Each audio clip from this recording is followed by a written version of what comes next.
Hermanos y hermanas, amigos, vamos a grabar la sesión, mi querido maestro Soriano. Muy buenas noches. Con gusto. Ok, nos da mucho gusto, como siempre. Hoy tenemos un invitado de lujo. Vamos a conocer al maestro Isaac Soriano, ya lo van a presentar. Y pues muchas gracias por ser puntuales en este nuevo miércoles de conocimiento. Bien, le paso el tiempo a nuestra querida maestra Celia Valderas.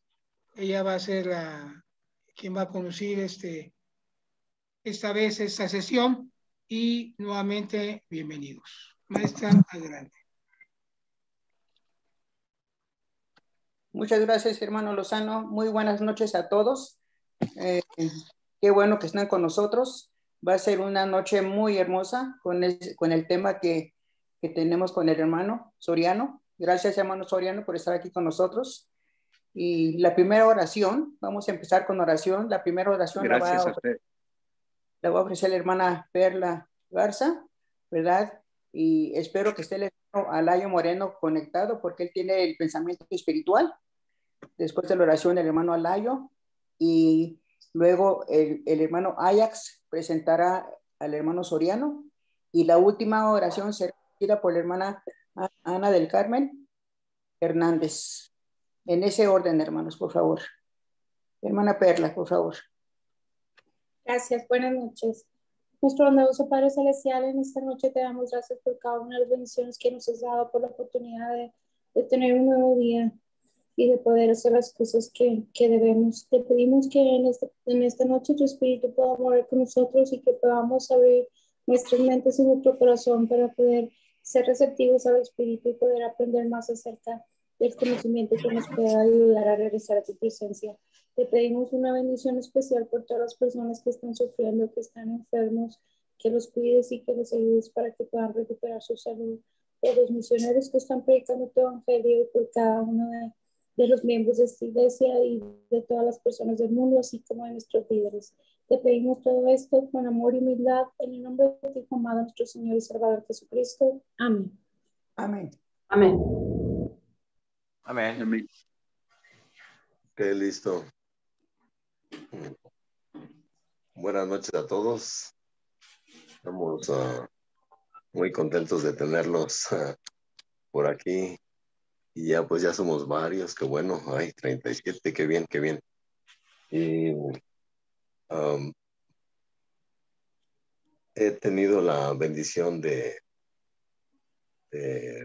disfrutar de estas semanas con las reuniones, con esta tecnología. Aprovechamos para tener hermanos de diferentes países y ha habido una relación más bonita, incluso a nivel personal, lo cual quiero que deberíamos nosotros fomentar, desarrollar una fraternidad más cercana con la tecnología. También hemos podido convivir con hermanas y hermanos de otras denominaciones religiosas. Eso también es una enorme bendición. Y la tercera oportunidad es que podemos agrandar nuestro entendimiento con la tecnología a través de las cosas que los compañeros han compartido. Ligas, videos, documentales, comentarios, párrafos de explicación. Es realmente grandioso, muy, muy bello tener esta oportunidad de poder seguir aprendiendo aún fuera de este horario. Mi invitación es que sigamos aprendiendo todo lo relacionado a los cielos a través de todo esto. Insisto, de contactos entre hermanas y hermanos y de la información que se comparte y lo que cuando son videos, por ejemplo, YouTube y eso, pues YouTube nos envía otros videos similares Y esa es la invitación, que le dediquemos tiempo con paciencia.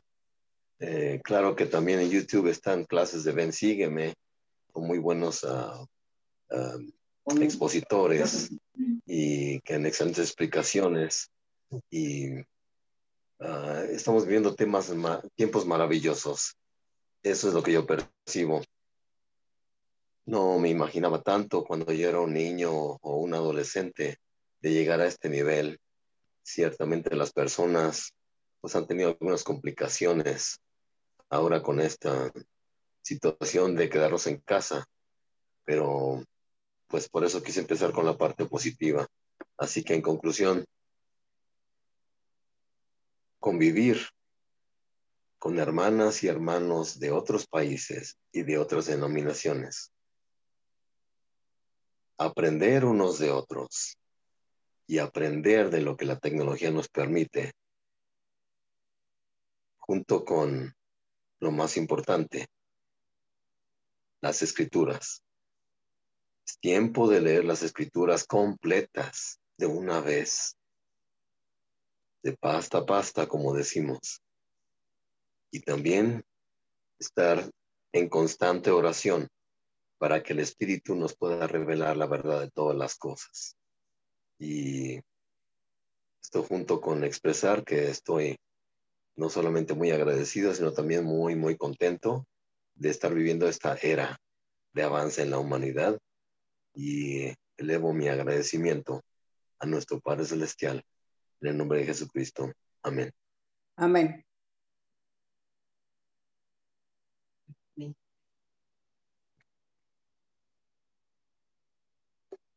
Hermana Valderas. Ahora sí, gracias hermano Moreno y hermana Perla por la oración. Le damos el tiempo al hermano Ajax para que presente a nuestro invitado esta noche. Hermano Ajax. Muy bien. Buenas noches a todos. Es un gusto poderles saludar y poder presentar al maestro Isaac Soriano. Es un hombre con una gran historia y curiosamente es un ex-bene de la primera generación. Estudió la secundaria y la preparatoria en ese centro escolar. Actualmente él es el jefe de biblioteca de la Universidad de Papaloapan y estudió en UNAM en Filosofía y Letras, en el Colegio de Bibliotecología y Archivonomía, sacando su licenciatura en Bibliotecología. En la ITAM, un curso de Administración, y en el CONACYT, en la base de datos y referenciacionales. El UNAM, después una catalogación descriptiva, y en la ONU CEPAL, en Santiago de Chile, con micro CDS ISIS. Ha trabajado en la UAM Xochimilco como jefe de sección de consulta desde 1977 hasta el 92. Después, en la ONU, en la Comisión para América Latina y el Caribe, desde 1991 hasta el 2008. Y actualmente continúa como jefe de biblioteca desde el 2009 hasta el día de hoy. Tiene textos escritos, La Torre de Babel, un tema muy interesante para un bibliotecólogo. La otra es la sección de consulta, que es donde él ha trabajado más tiempo. Y el último, el arte de leer, muy propio para el tema que va a compartirnos hoy. Maestro Isaac Soriano, es su tiempo y agradecemos por compartirnos este acervo que usted le ha llevado durante tantos años. Gracias.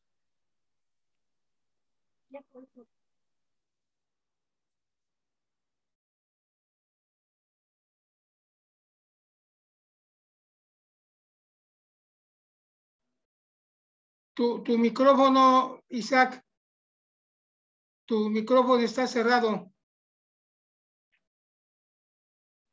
Agradezco sobre todo a Agrícola porque él forma parte de mi historia. Su papá fue parte de la historia mía. Él me educó desde la secundaria, la preparatoria, fue el director de la preparatoria donde yo estudié y después trabajamos juntos en la iglesia durante un tiempo.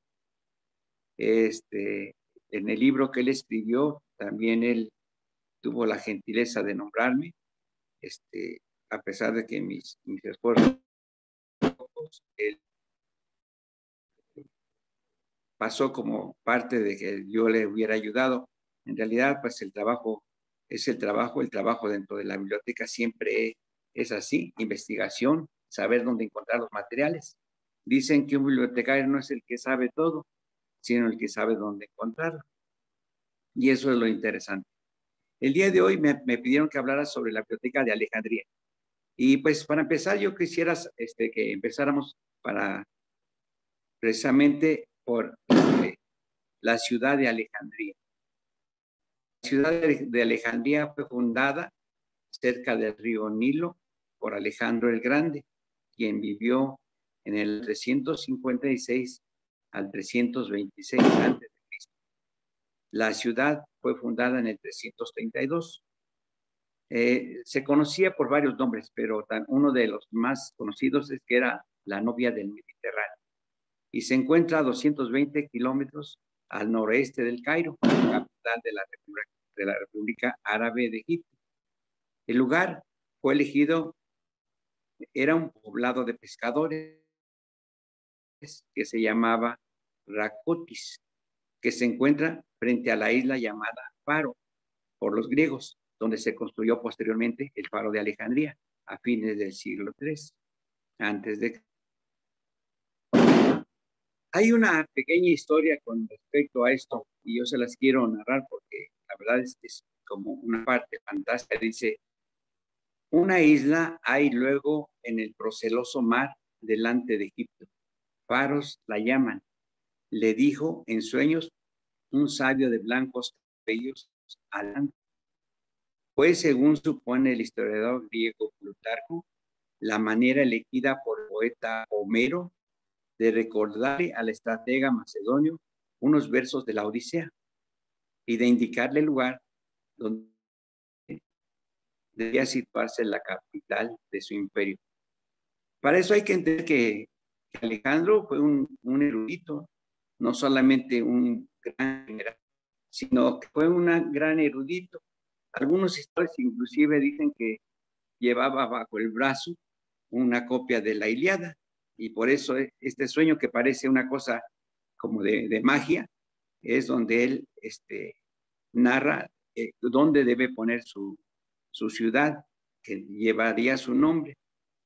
Sobre esto hay que entender algunas cosas. Alejandro no solamente creía que debían de conquistar el imperio en base de las armas, sino que además debía de perdurar, porque conquistar un imperio significaba mucho dinero, muchos hombres, mucha empresa, y conquistarlos culturalmente era más sencillo.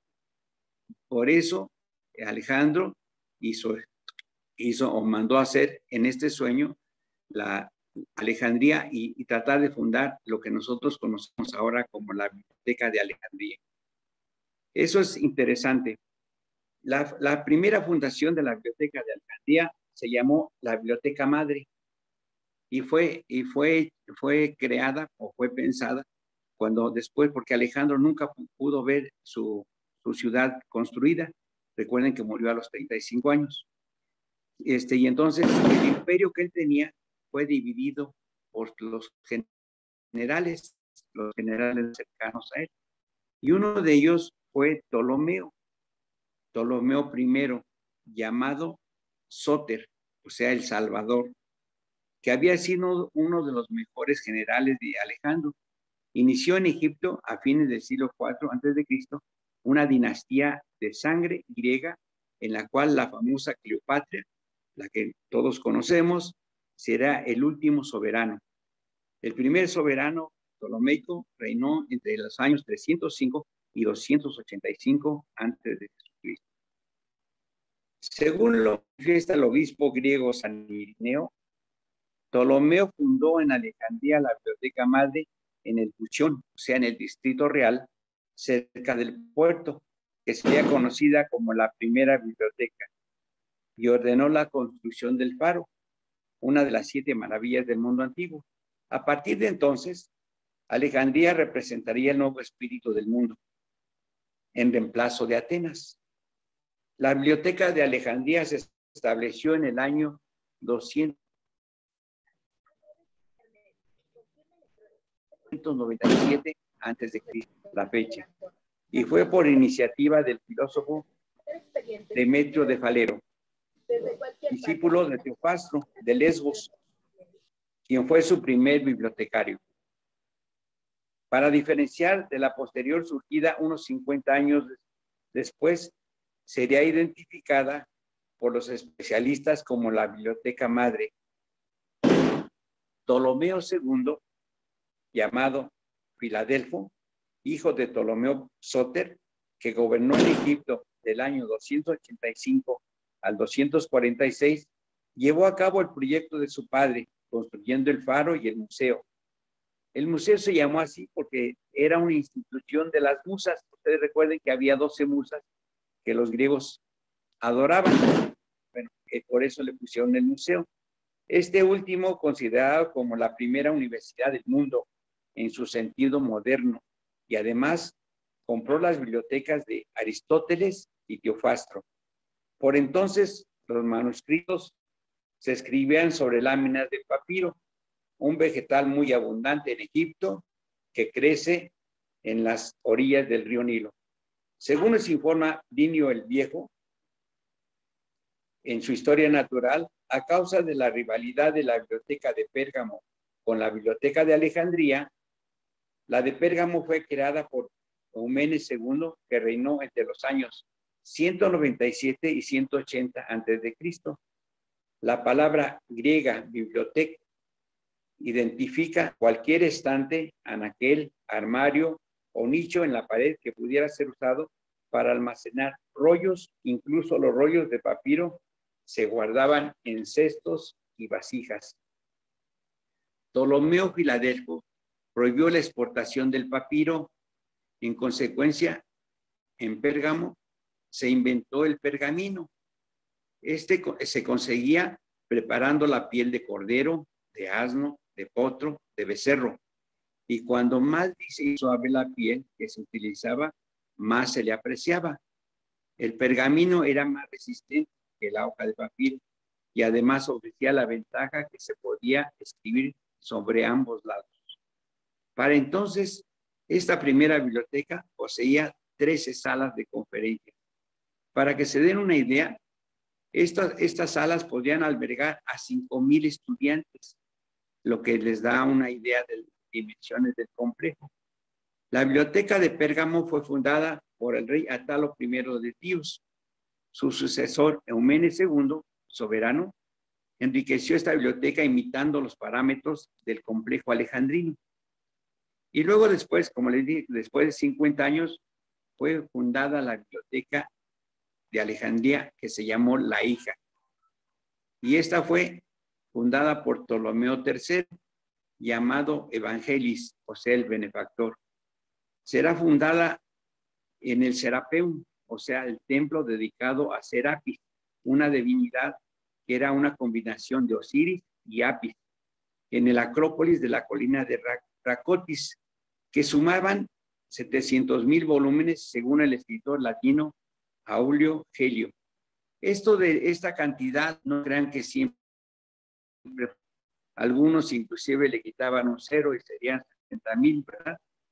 Pero hay que tener mucho cuidado con esto, porque a la hora de interpretar los números, cuando los helenos hablan de volúmenes, se referían a rollos de papiro, y cada uno de ellos equivalía a unas 64 páginas actuales.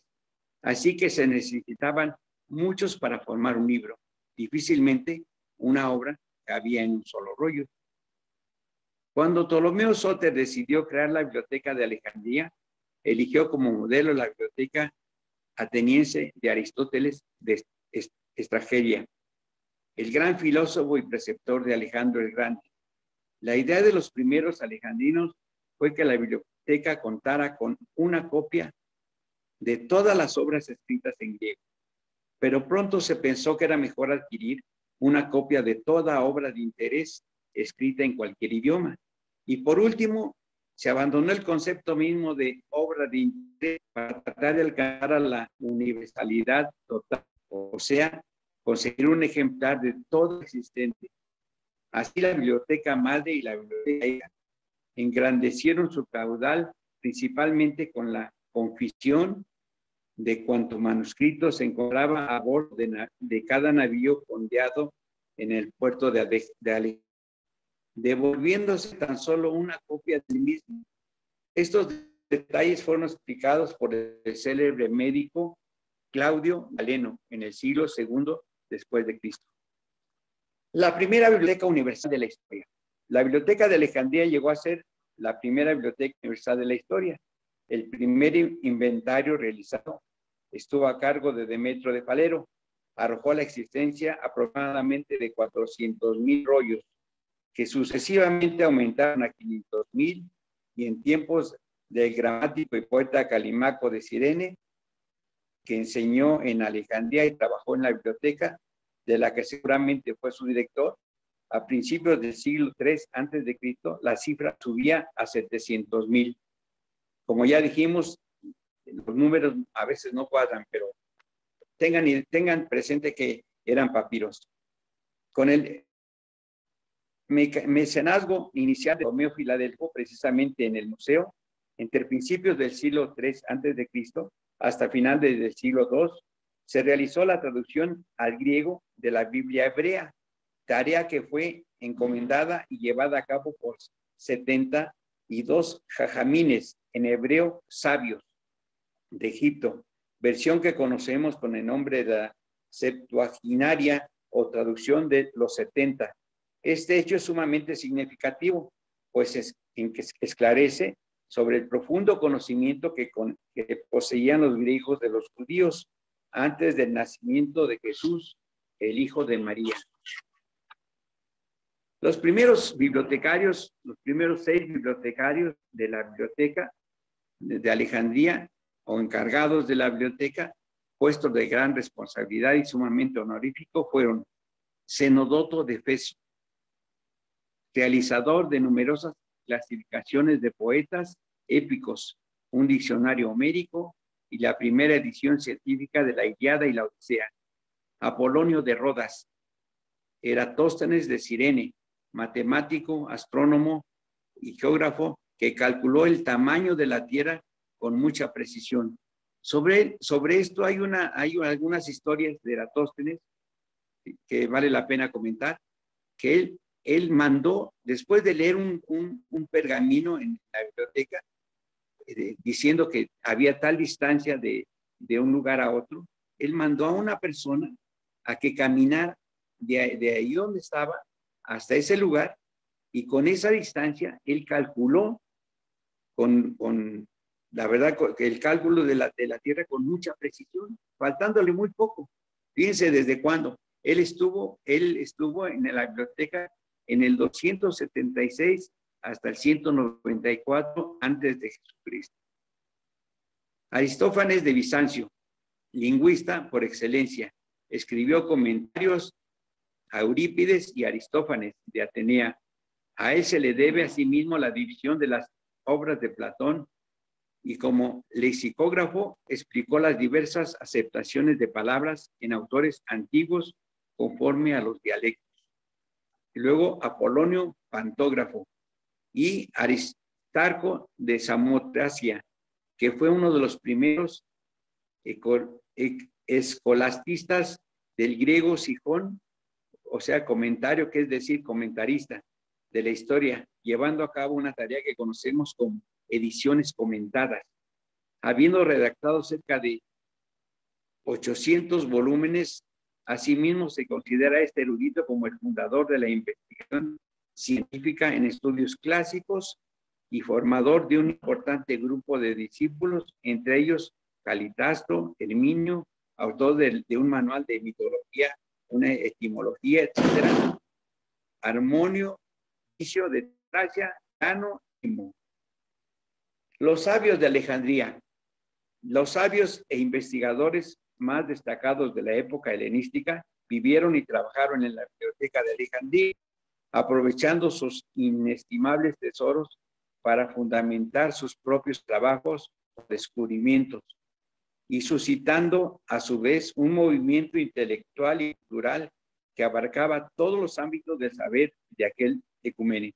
Entre ellos mencionaremos a Aristarco de Samos, el primer científico que se conozca que propone el modelo heliocéntrico del sistema solar, colocando al Sol y no a la Tierra en el centro del universo conocido. A Euclides, el gran matemático que sentó las bases de la geometría de los siguientes 23 siglos. Para potenciar, junto a Claudio Ptolomeo, el astrónomo más importante de la antigüedad, que fue además director de la biblioteca. A Herón el Viejo, que escribió varios libros de mecánica, fue el creador de numerosos inventos e ingenios como la dioptra, el odómetro y la primera máquina térmica de la historia, precursora de la máquina de vapor actual.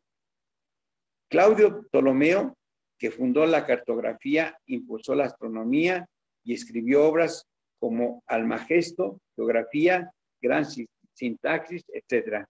Y a Claudio Galeno de Pérgamo, el celebérrimo erudito que escribió los primeros tratados de medicina facultativa de gladiadores en su ciudad natal hacia el año 157.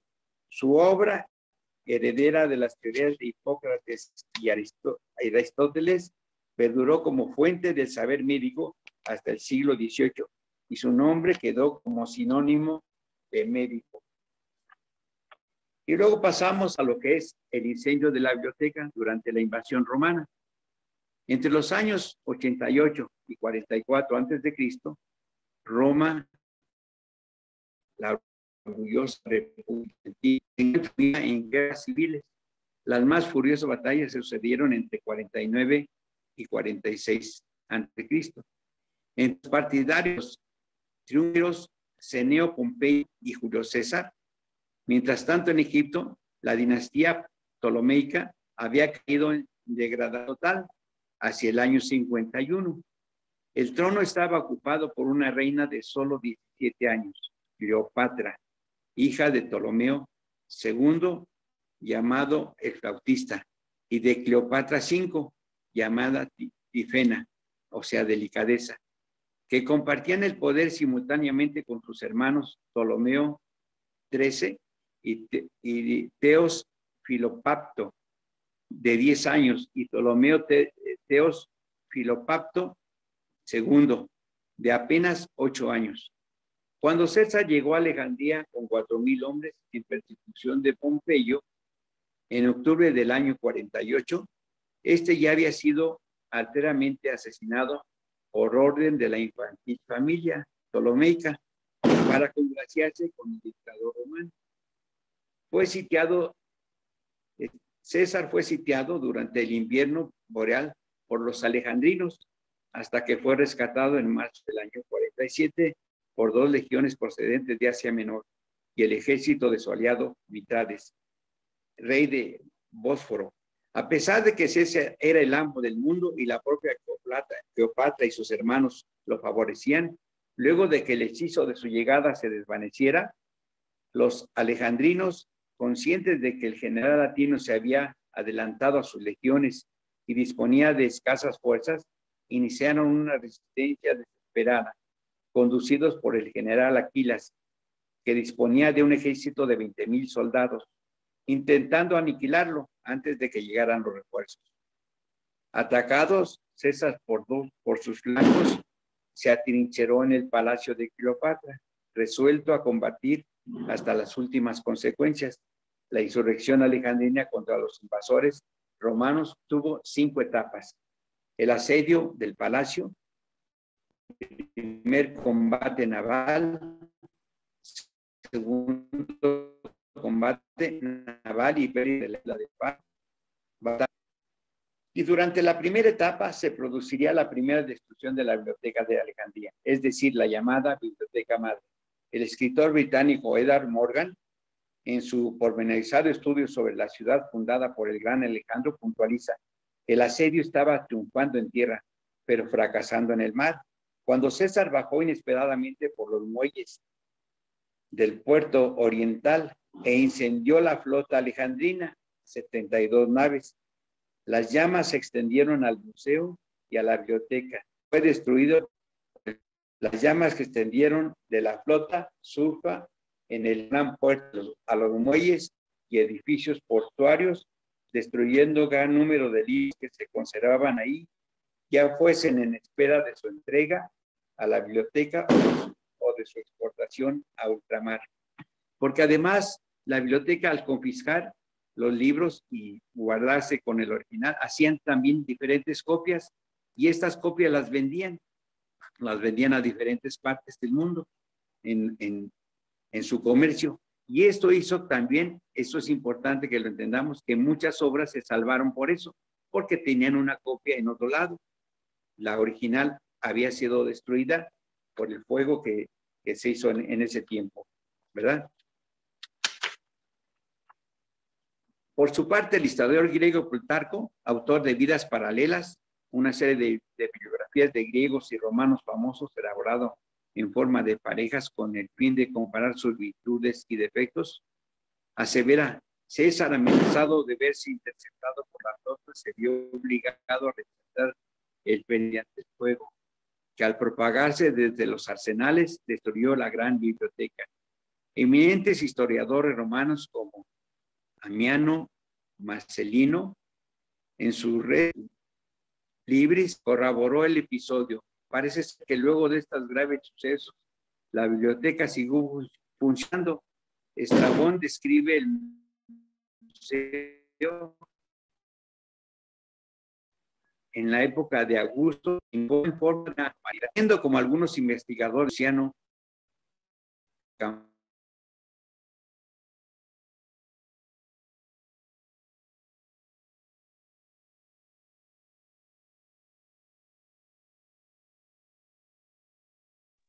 Ya no se escucha.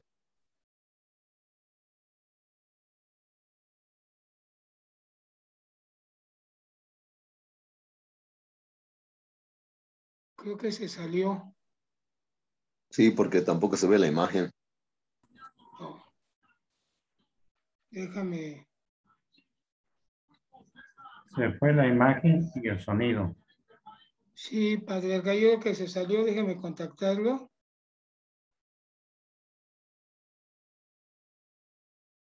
A ver qué.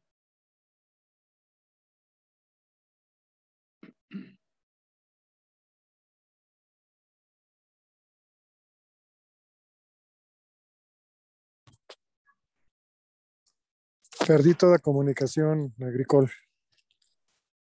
Sí, creo que se salió, Henry. Estoy llamándole. Yo creo que. A lo mejor algún problema técnico. Perdón, ni modo. Adelante, Isaac. Adelante. Bueno, estábamos con la biblioteca. Ya, trataré de ser más rápido con esto. La biblioteca durante los primeros siglos de la era occidental. La biblioteca siguió todavía siendo importante durante los siglos del periodo de la limitación colonial romana. Sin embargo, este acepto no se ratificó a través del relato del leedor romanizado de origen judío, Flavio Josefo, quien omite referirse a esta como a la era de la biblioteca en su tiempo. Durante los siglos I y II después de Cristo, la intelectualidad alejandrina pudo desarrollarse y continuar sus actividades a través de sus prestigiosas instituciones, pero sería en el siglo III antes de Cristo cuando la crisis inevitablemente que comenzó a rescabar los cimientos del imperio proyectó su funesta sombra sobre los hasta entonces apacibles vidas alejandrinas. En el 215, la Caliela, emperador entre 211 y 217, un feroz asesino durante su corta existencia, mandó a reprimir una rebelión, matando a miles de jóvenes en las calles de Alejandría y destruyendo principalmente el emblemático museo. Después de esta depredación romana, el material salvado de la biblioteca madre será trasladado al edificio del Serapeum, en el sur de la ciudad e integrado a la biblioteca hija. La biblioteca alejandrina y su trágico final. Durante el siglo IV después de Cristo, luego de la proclamación del cristianismo como la religión oficial del Imperio Romano, la seguridad de los santuarios griegos comenzó a ser amenazada. Los viejos cristianos de la Tebaida y los prosélitos odiaban la biblioteca porque estas eran a sus ojos la ciudad de la incredulidad, el último reducto de las ciencias paganas. Por esa época parecía impensable que un siglo antes allí hubiera estudiado y formado cientos de discípulos de filósofos al mismo tiempo muy espiritual como Plotino, fundador del neoplatonismo. La situación se tornó particularmente crítica durante el reinado de Teodosio. El emperador no aceptó tomar el título de y que trató de acabar con las antiguas creencias. Por orden de Teófilo, obispo monofista de Alejandría, que había peticionado y conseguido un decreto imperial, el Serapeum, el complejo que contenía la preciosa biblioteca y otra tendencia, fue destruido y saqueado. Pablo, director de la creación del Instituto de Ramo, dijo que en el año 391 mandaron cerrar los templos paganos. Esta biblioteca hija pereció a manos de los cristianos en el año 391, fecha de la violenta destrucción e incendio del Serapeum alejandrino. Las llamas arrasaron ahí la última y fabulosa biblioteca de la antigüedad, según las crónicas alejandrinas. Un manuscrito del siglo V fue el del patriarca monofista de Alejandría, Teófilo, conocido por su fanatismo, fervor de demolición de templos paganos, el destructor violento del Serapeum. Sobre esto hay una historia que inclusive una película que hizo el Ágora, una película de un cineasta, ahora que está un hermano chileno por ahí, Alejandro Amenábar, basado en la biografía de la filósofa y científica alejandrina Hipatia, no sé si ustedes ya la vieron, hija del matemático Theón Alexandricus. Ilustra con realismo y veracidad los momentos en que la biblioteca hija es destruida por los fanáticos monofisistas dirigidos por los fundamentalistas que respondían a Teófilo y a su sobrino Cirilo. Este último, conocido como San Cirilo, sería el instigador del asesinato de Hipatia. Este es un hecho sin precedentes, porque lo que querían destruir en realidad era lo que no entendían. Y yo creo que eso sucede en todas las épocas. La verdad, destruyeron gran parte de lo que había, todos los rollos los quemaron, todo. Si ustedes ven inclusive la película, ojalá y la vean al final o la traten de ver. La verdad es una historia, por supuesto es una película, es más dramática, sin embargo está basada en algunas de las cuestiones verdaderas que sucedieron. Ella era una científica que trataba de enseñar a gente, que tenía inclusive sus discípulos, y fue destruido precisamente por este hombre, San Cirilo, que bueno, después le dieron el nombre de San Cirilo, o lo hicieron santo, ¿verdad? Esa es la cosa, pero se llamaba Cirilo, y él fue el instigador de todo esto. Según el renombrado historiador y teólogo visigodo Paulo Orocio,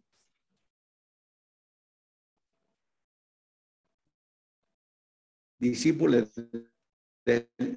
de Agustín de Hipona, la biblioteca no existe el año 415 después de Cristo. Sus armarios vacíos de libros fueron saqueados por hombres de nuestro tiempo. El profesor Miguel Castillo Díez, después de señalar que la biblioteca del Serapeo fue destruida en el año 391 por el patriarca Teófilo, brinda esta información que completa y certifica nuestras aseveraciones. Hay que tomar en cuenta que no pocos monumentos habían sido dañados o destruidos por los cristianos, incluso antes del edificio de Teodosio en el año 391, y los que sobrevivieron aún del siglo VII antes de la conquista árabe, fueron demolidos por orden del patriarca jacobita hacia el año 620. Y luego sobre ello hay muchas historias, y algunas son ciertas, algunas no, otras son inclusive de oídas, y entonces la gente, algunos inclusive historiadores famosos, lo toman como verdadero. Que por ejemplo dice que algunos de estos hombres que conquistaron, estos árabes que conquistaron, en especial algunos que fueron reyes de ahí, que destruyeron la biblioteca y muchas de las cosas. Sin embargo, cuando ellos llegaron, digamos así, en la época de la Alejandría musulmana, a partir de la llegada de los musulmanes, la urbe de Alejandría será paulatinamente remozada, alcanzando un gran apogeo en la época de los mamelucos, cuando los musulmanes librados por el Amir Ibn al-Azhar lo conquistaron tras un largo periodo de asedio. Alejandría era la capital del Egipto bizantino. A pesar de la admiración que despertó en ellos, no la mantuvieron como tal y fue sustituida por un campamento de la tienda. La ciudad que fundaron como la primera capital de Egipto islámico, la palabra Mirs quedó como símbolo de Egipto y más tarde reemplazó el término griego que le habían dado los antiguos egipcios, llamado su país Kemi Negro. Eso es interesante, bueno, porque muchas gentes, inclusive árabes, dicen que los árabes, los musulmanes llegaron y destruyeron la biblioteca, pero la biblioteca ya había sido destruida desde antes. Ya no quedaba rastros de lo que era ni el museo, ni la biblioteca madre, ni la biblioteca hija. Y solamente el Serapeum, que había sido lo último, había sido destruido por los cristianos, por aquellos cristianos que inclusive habían sido ya catalogados como la religión romana.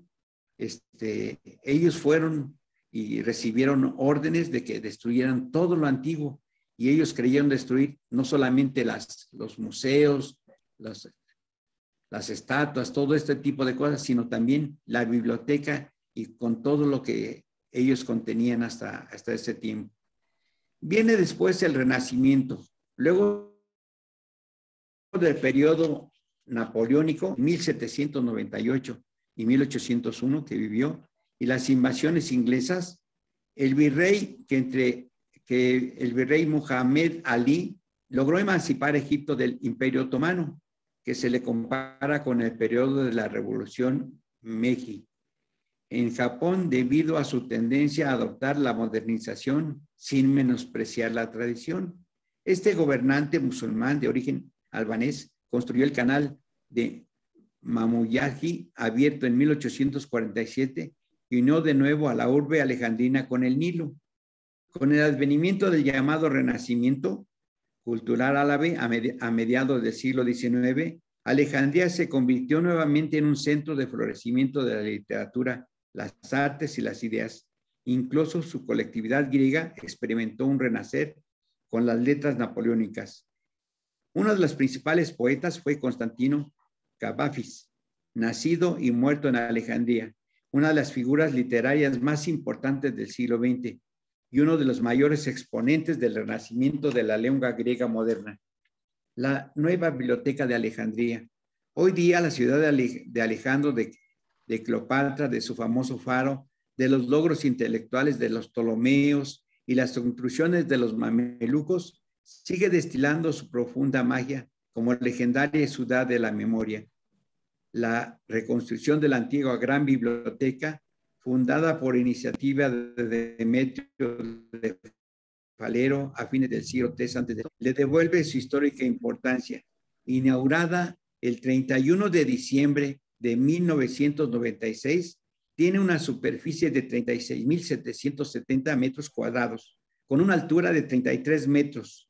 Consta de 11 niveles, de los cuales 4 se hallan por debajo del nivel de la calle.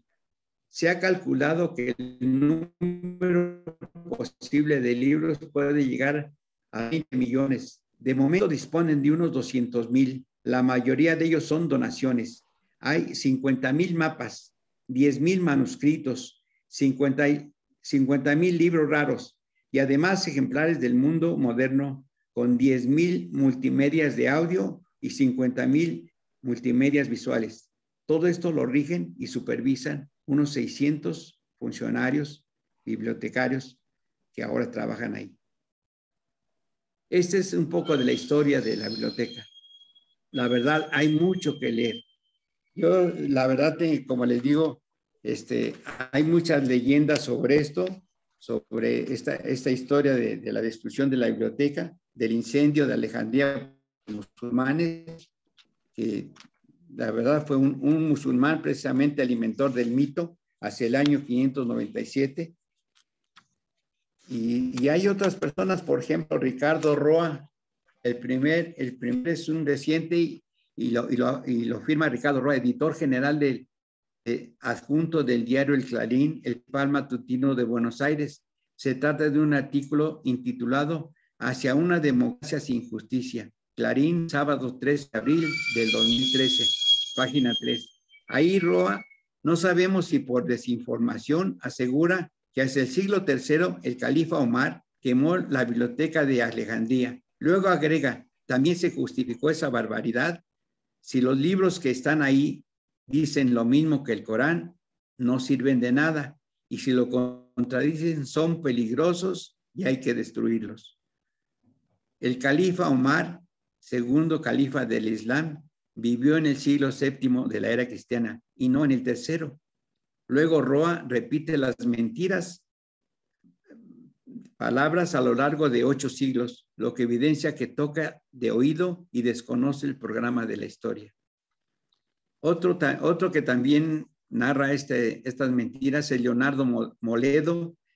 El segundo ejemplo fue publicado también por el matutino Clarín, martes 25 de septiembre de 1990, en su suplemento de Ciencia y Técnica, página 3, con el título Algo se quemó en Alejandría, y la asignatura del escritor matemático y periodista Leonardo Moleno, que dice cosas como estas: la calurosa costumbre de quemar libros dista de ser un invento moderno. La biblioteca de Alejandría, que fue la más grande de la antigüedad, terminó su larga vida al ser incendiada por el califa Omar en el año 644, que lo hizo basado en un curioso argumento.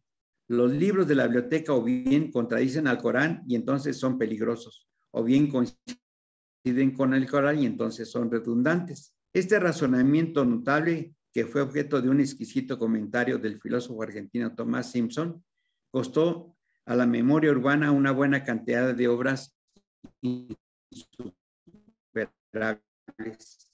Otro de ellos fue, y tengo por último a alguien que todo el mundo conoce, a Jorge Luis Borges. El último ejemplo son los versos finales del poema de Jorge Luis Borges, que llevan por título Alejandría 641. En el siglo I de Elegía, yo, aquel Omar que sojuzgó a los persas y que impone el Islam sobre la tierra, ordeno a mis soldados que destruyan por el fuego la larga biblioteca, que no perecerá. El escritor que simpatizó con la dictadura de Videla y Pinochet nunca se preocupó mucho por el rigor histórico. Así repite las acusaciones fraudulentas de los mitómanos y acusa sin pruebas al califa Omar, al que califica por su cuenta de sojuzgar en lugar de libertador como realmente lo fue de los persas.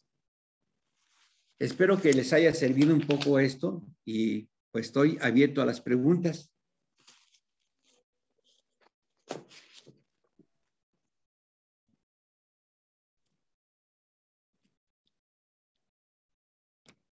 Maestra, dígame si hay alguna pregunta o quién va a ver lo de las preguntas, o no hay ninguna pregunta.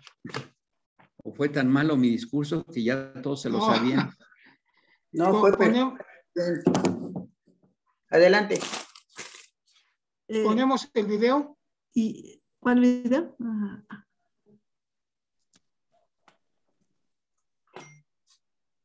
¿Quieres que pongamos el video, maestro Isaac?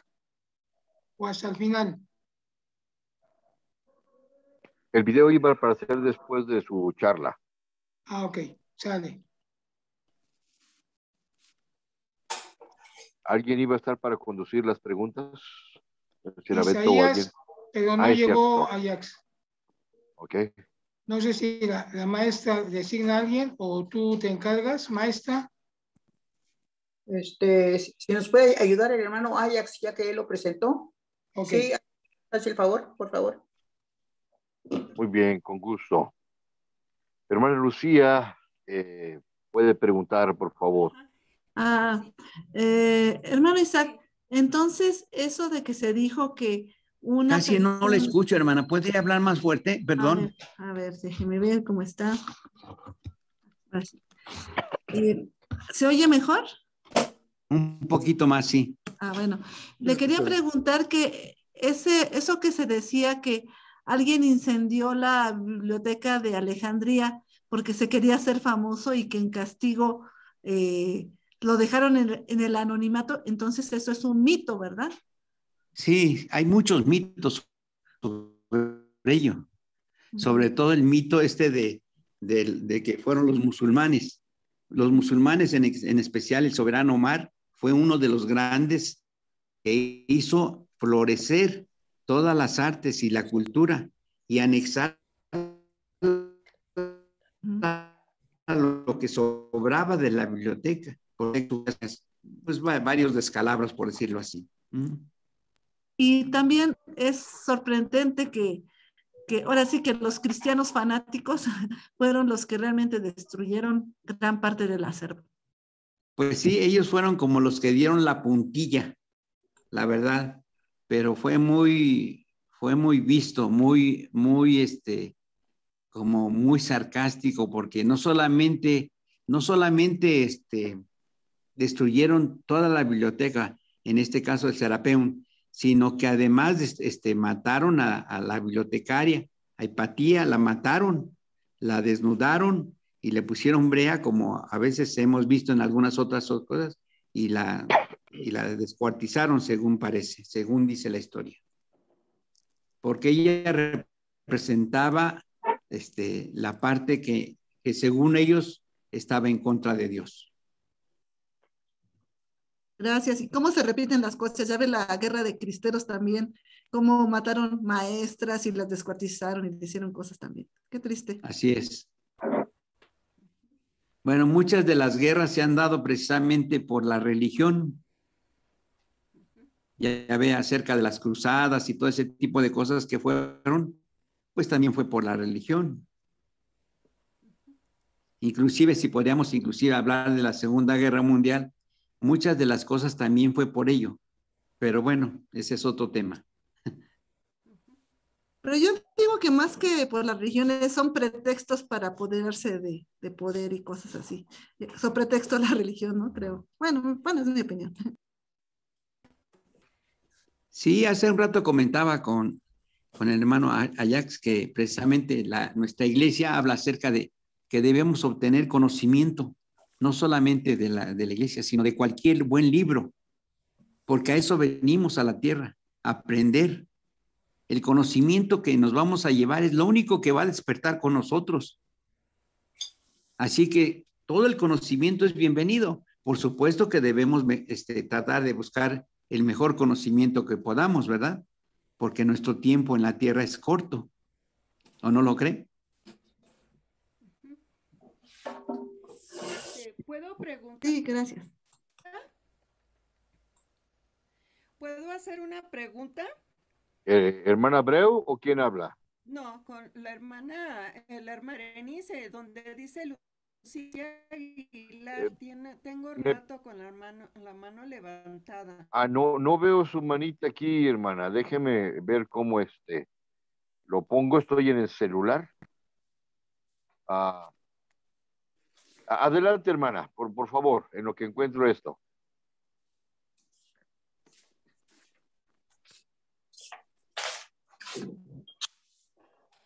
Todo, retener lo bueno y desechar lo malo. Pero bueno, mi pregunta era referente a que prevalecían los cristianos en Alejandría. No la escucho, hermana, perdón. ¿No podría hablar más fuerte? Bueno, espéreme.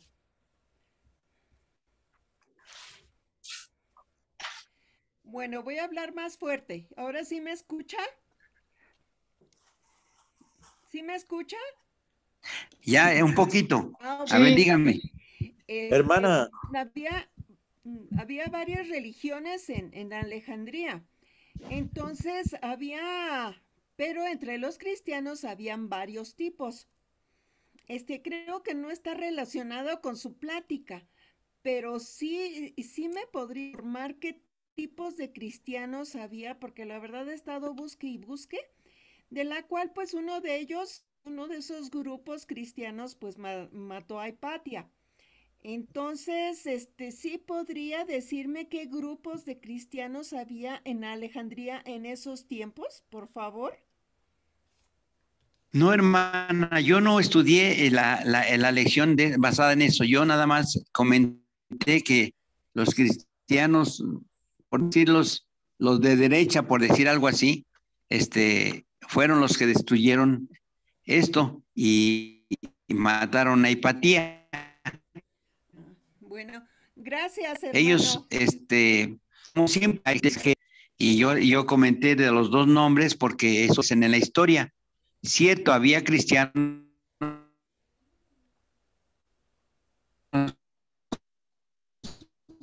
que no eran así, y como en todo, ¿verdad? Por decir algo, y los que siempre están en contra de todo. Y tal vez, si usted nos explicara un poco de eso, si es que sabe, yo la verdad no lo sé.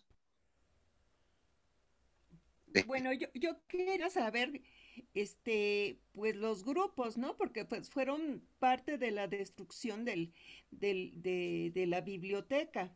Entonces, bueno, lo que pasa es que alguien mencionó en una ocasión los grupos que había de cristianos, pero pues no tenía un cuaderno como para anotarlo y no pude hablar con la persona que estaba hablando. Entonces, pero gracias, hermano, me gustó, me interesan mucho los temas de Alejandría, inclusive a Grico le he mandado videos acerca de eso, pero muchas gracias, hermano. Sí, esto hermano, sería como el inicio para que usted siguiera investigando, si es que le gusta, hermano. Sí, hermano, soy la hermana Abreu, buenas tardes. No sé si me escucha, hermano. Sí, tengo una pregunta para usted. A ver, dígame. Adelante, hermana. Sí, según su opinión, ¿qué consecuencias trae para la humanidad la destrucción de esta biblioteca? ¿O qué consecuencias trajo para la humanidad? Una cosa que... Sí, yo le voy a decir una cosa que escribí pensando en eso, en el final. Sin duda el modelo de este sueño, el sueño de la Biblioteca de Alejandría, creada pocos años después de su fundación por Alejandro el Magno, tenía como finalidad compilar todas las obras del ingenio humano de todas las épocas y de todos los países que debían ser incluidas en una suerte de colección inmortal para su posteridad. Y yo creo que la desaparición de la Biblioteca de Alejandría constituye uno de los desastres culturales más simbólicos de la historia. ¿Y por qué más simbólicos? Porque en ese tiempo se acumuló. Si imagínense, por ejemplo, ahora tener a todos los sabios metidos en un lugar, por supuesto les pagaban, ¿no?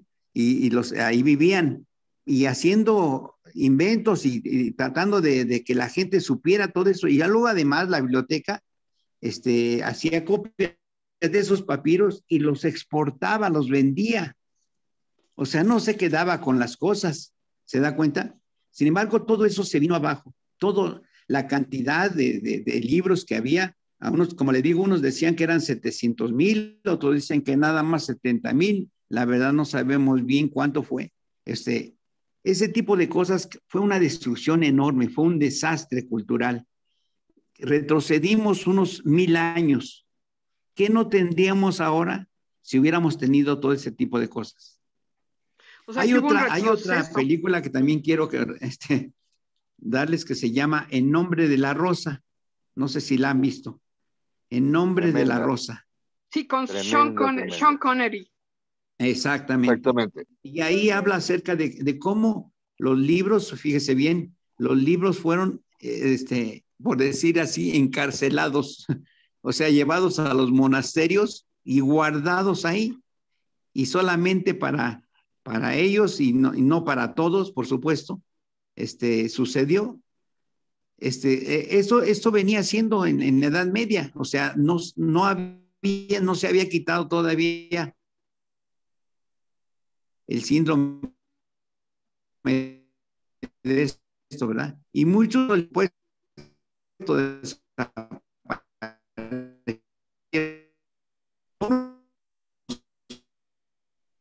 esta biblioteca de Vaticano, donde no se ve.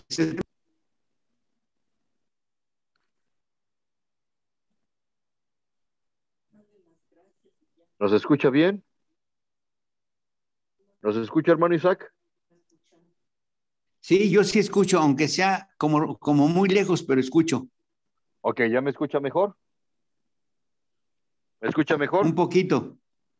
Ok.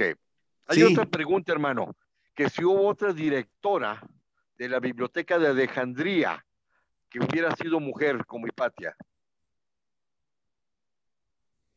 Bueno, Hipatia fue la directora. Hipatia fue la última. Otra mujer.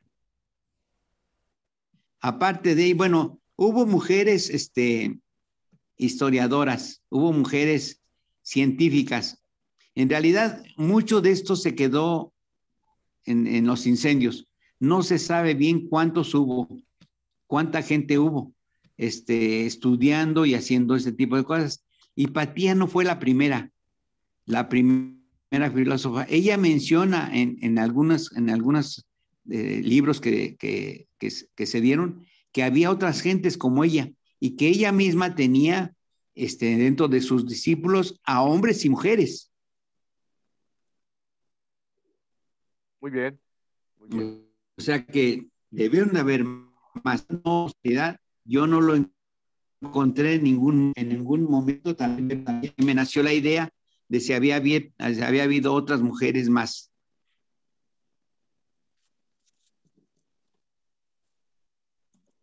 Una pregunta más. El tamaño de la biblioteca, ¿me escucha bien? ¿Me logra escuchar? Sí. El tamaño de la biblioteca de Pérgamo se podría comparar como al tamaño de la Plaza de Toros.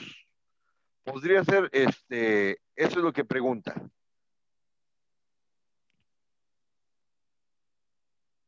Pues imagínese si dice que tenía 13 salas y que de las 13 salas podían albergar inclusive a 5,000 personas.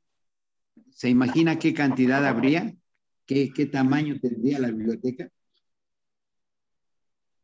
Creo que es inmensa, ¿no? La verdad, debió haber sido una biblioteca grande, porque estaba dividida en varios lugares, la biblioteca madre, el museo, el serapeo y la biblioteca esa, y todos estaban hechos para hacer lo mismo, estudiar, aprender. Una dinastía griega famosa, ¿verdad? Pero pregunta de la biblioteca de Pérgamo, si tendría ese tamaño.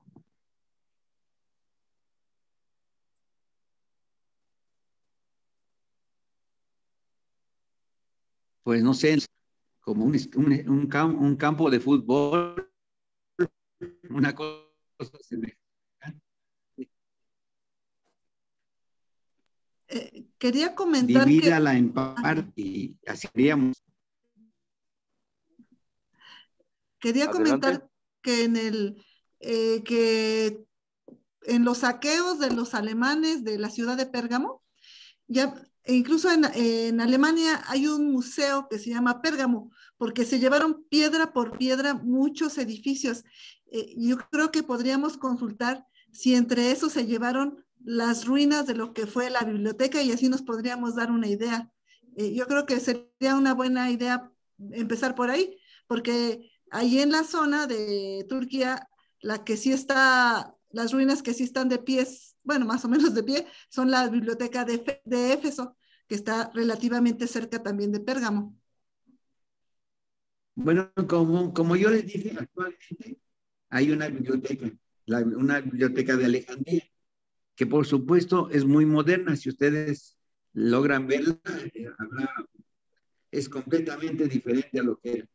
Pero esto de que se llevaron piedra por piedra, a lo mejor no es muy cierto, porque en realidad la ubicación de la biblioteca no se supo después.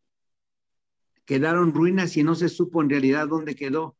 Algunas gentes dicen que fue tragada por el mar, porque quedaba cerca de la orilla, pero otros no, otros dicen que estaba retirado, ¿verdad?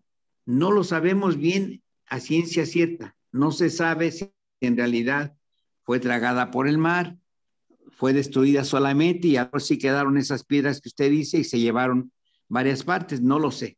Hermano, yo he tenido la oportunidad de estar en donde estuvo la antigua ciudad de Pérgamo y precisamente la construyeron sobre una montaña y literalmente sí se la llevaron, por eso es que existe el Museo de Pérgamo. Probablemente lo que sí podría ser que haya sido destruida, porque también es zona de terremotos.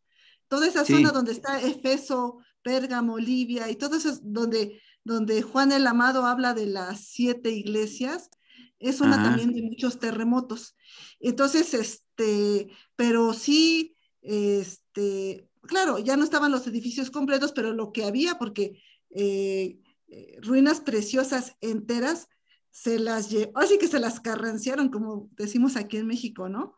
Y precisamente se fueron a Pérgamo, pero sí está en una zona alta, esa ciudad está en una zona alta. Sí, hermano, adelante. Por supuesto. Debe haber algo, porque acuérdense que cuando Alejandro el Grande pensó en la biblioteca, en la ciudad, él escogió un lugar alto, donde desembocaba el río Nilo, un enclave, dice que especialmente propicio por su posición estratégica. Y si hablamos de una posición estratégica, debió haber sido en un cerro, ¿verdad? En alguna cosa semejante, o sea, alto, no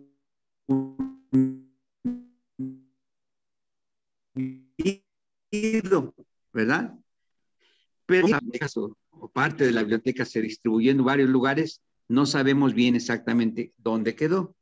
Pero sí, hermana, debió haber sido allá. Ojalá usted haya revisado un poquito más que nosotros en el lugar exacto donde estuve. Y qué bueno, felicidades. ¿No tendrá por ahí algunas fotos que nos muestre?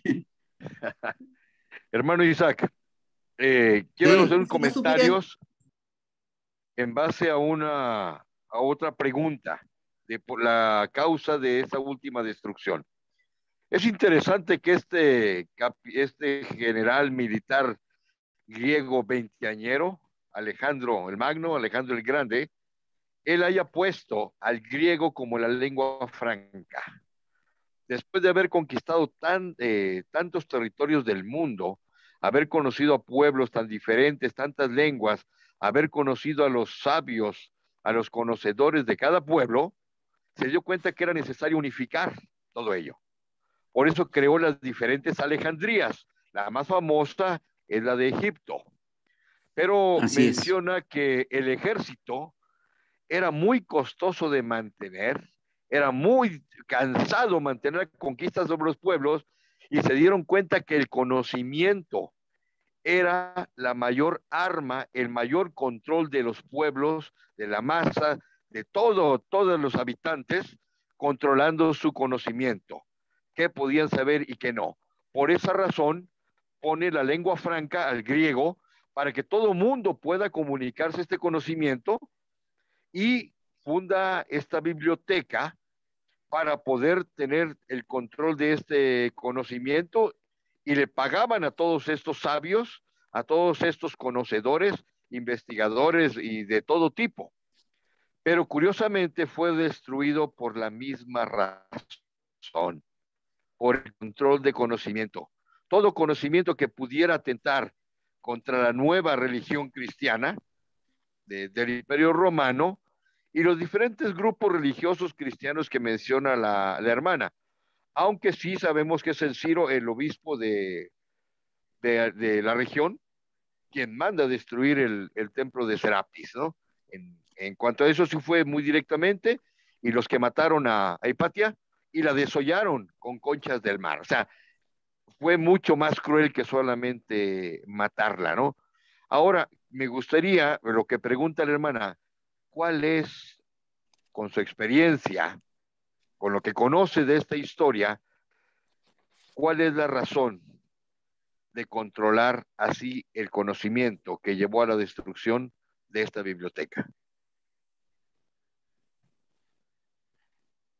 Bueno,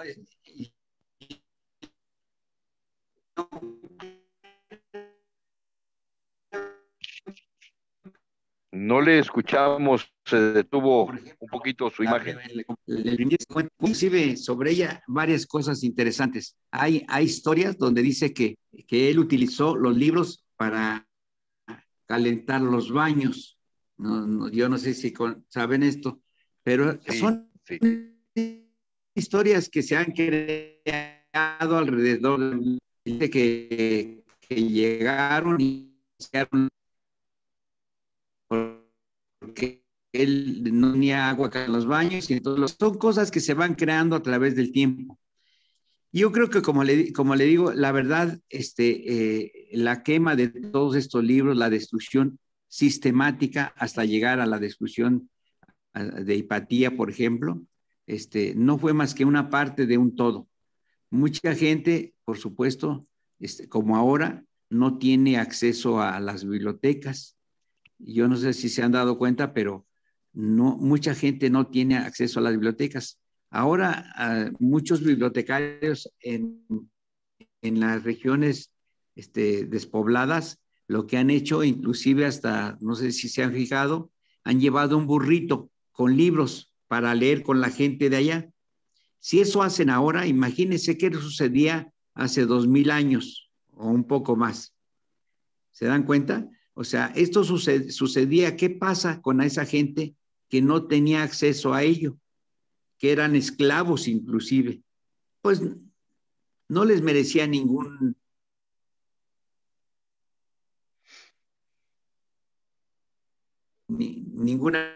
cosa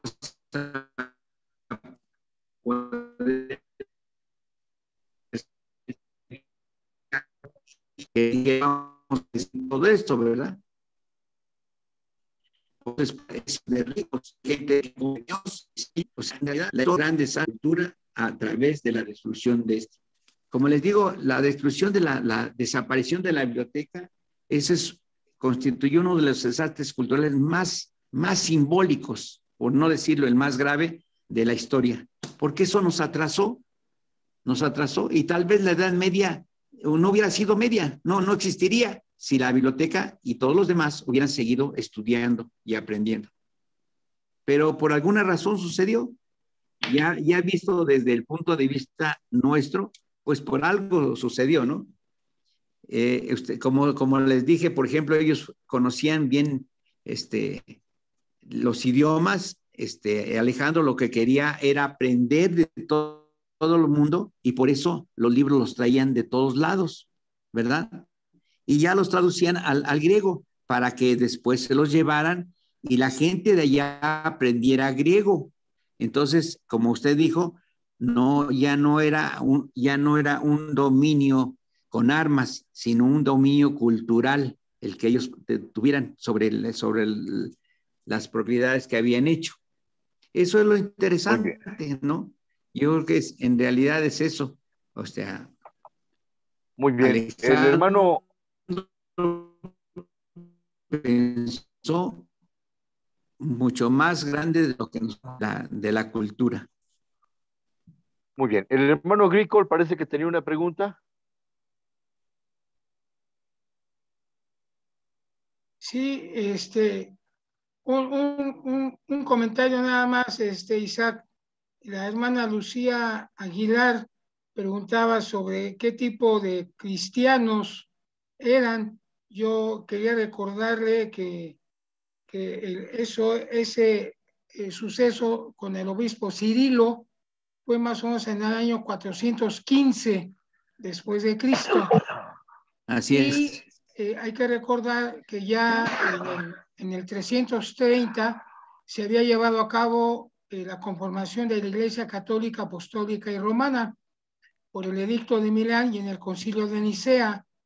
Entonces ya estamos hablando de un catolicismo, no de un cristianismo. Cuando el cristianismo cambia en el Concilio de Nicea, se convierte en un catolicismo, y entonces podríamos decir que los grupos católicos de Alejandría son los que se vuelven en contra de Hepatía y pues le dan la puntilla final a la biblioteca. Es decir, una iglesia perseguida, como lo relata la película de Ágora, que es fantástica, lo que tú mencionas. El cristianismo se convierte en una religión perseguida, en una religión persecutoria. Ese es mi comentario. Sí, en realidad así es. En realidad así es. No es que sean los cristianos en sí los que creían en realidad en Cristo, porque pues nosotros sabemos quiénes son, ¿no? Sabemos exactamente qué es lo que enseñaba Jesucristo. Y ellos se vuelven así para obtener poder, para obtener otro tipo de cosas que pues por supuesto no, el gobierno les daba. Destruir eso para tener propiedades en este tipo de cosas, pues sucede así en todo. Por ejemplo, ya ve, comentaba de las cruzadas, ¿qué fueron eso? Ir por el Santo Sepulcro, por este tipo de cosas donde se invirtió millones y se perdieron millones de gentes también. O sea, sucede en todos tiempos, es la verdad. Hay muchas cosas que se desvirtúan de lo que es en realidad la iglesia católica inclusive. Ustedes saben cómo empezó, pero cuando perdió su autoridad, pues perdió todo, ¿no? Y buscó en el TCS y en el, vamos a estudiar un poquito de ellos, o si saben un poquito de esta iglesia, se dan cuenta que los mismos papas que fueron uno tras otro, pues también tuvieron sus cosas, ¿no? Y ya no eran papas, sino eran reyes y se sentían poderosos y conquistaban y hacían, y yo creo que eran peores que los que seguían, ¿verdad? O sea, son ese tipo de cosas que se van creando por un fanatismo equivocado. Yo un poquito... La hermana Elsa, perdón, adelante. Perdón. Yo un poquito estoy, creo que deberíamos profundizar más ahí a lo que nos acaba de decir Agricol, porque incluso era nada más cristianismo, y precisamente con Constantino, que por eso le cambió a la ciudad de Bizancio, ¿verdad? El nombre por Constantinopla. Llega el momento en que se forma el reino romano de Oriente y el de Occidente. Y ahí mismo se van desarrollando los cristianismos. Y ya lo que posteriormente nosotros conocemos que se desarrolla para hacer lo que se conoce como el catolicismo, surge todavía de más tiempo y se queda en el lado de Occidente.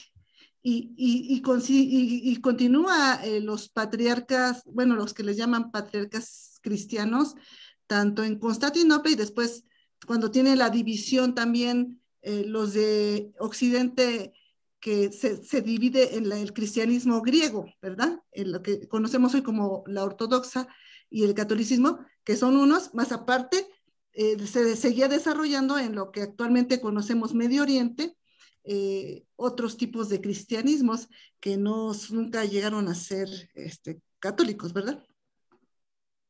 Así es, hermano. Así es. La hermana Elsa Flores tiene una pregunta. Si sabe usted qué libros escribió Hipatía. Lo sé, pero no los tengo aquí y de memoria no me los sé. La verdad. ¿Nos pudiera compartir posteriormente, hermano? Pasaría yo sí, porque sí, estudié con ella, de ella más bien, pero no los tengo aquí, la verdad. De momento estoy en la Ciudad de México, fuera de acá por un problema familiar, y no traje todo mi material que necesitaba yo. Traje algunas cosas y inclusive hay un video que podrían ustedes ver, que esperamos que veamos ahorita. Si es que todavía hay tiempo. Entonces, hermano, le pedí que a nuestro amigo Agrícola y ya él se lo distribuya. La hermana Juanita Holguín comenta que por su conocimiento y por ser mujer, esto se consideraría un feminicidio. ¿Qué comenta usted? Así es. Sí, uno de los grandes feminicidios, yo diría. Así es. ¿Algún otro comentario o pregunta, hermanos? Adelante directamente. Sí, levanté mi mano, Jax. Adelante, no alcanzo a verte aquí. Por favor, Olayo. Ok, no hay problema, gracias. Yo creo que es importante hacer, bueno, son 3 cositas nada más lo mío. Sí fue muy buena la aclaración de Agrícola en cuanto a el llamado cristianismo. Obviamente el primero y segundo siglos después de Cristo, pues era un cristianismo más original. Y ya para el 300 y algo después, que se organiza Constantino para ya unificarse, o él se convierte supuestamente al cristianismo, pues ya entramos en un grupo muy fuerte que se llama catolicismo. Obviamente quedaron otros cristianos que pues no aceptaron eso, pero estaban más bien como ocultos. También hubo muchos judíos que a la fecha siguen siendo los judíos cristianos. Esos tampoco estaban a la vista, no pudieron haber sido ellos. Entonces, definitivamente quien asesina o el feminicidio es causado por los católicos, por parte de este sacerdote o cura llamado Cirilo, que finalmente pues lo elevan o lo beatifican.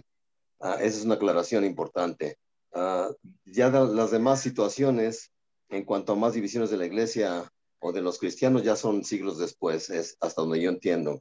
La segunda aclaración importante es que Pérgamo fue una biblioteca, sí, muy grande también, pero es el segundo lugar de tamaño y de importancia.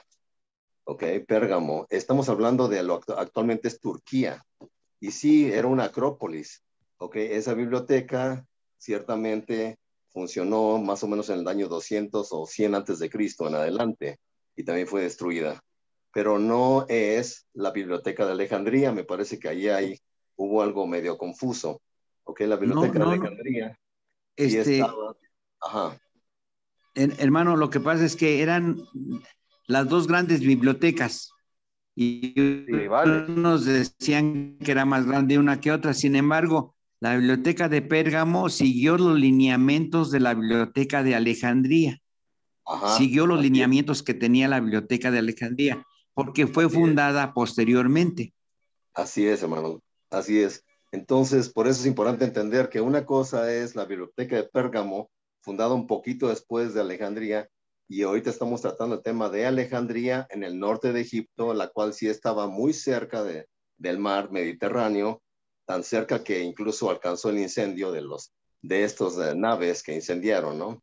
Entonces, por eso es que ahí sí no hay manera de que se llevaron piedras y que quedó un poco de construcción y se la empezaron a llevar. Nada más era la aclaración. Pero bueno, mi punto principal es aprovechando, hermano, de recursos, de registros antiguos y lo que hemos tenido. No sé si se va a incluir también en esta charla algo de registros en otros lados que tienen mucho que ver con las escrituras sagradas. Me refiero a rollos del Mar Muerto y me refiero a tablillas en toda la zona de árabe o de Irak, Afganistán, todo eso. Entonces no sé si se va a incluir algo de eso en esta ocasión o solamente va a ser Alejandría. Bueno, a mí me dijeron que nada más Alejandría, pero pues, yo nada más que como colofón, ahora que estamos estudiando doctrinas y convenios, yo no sé si vieron la clase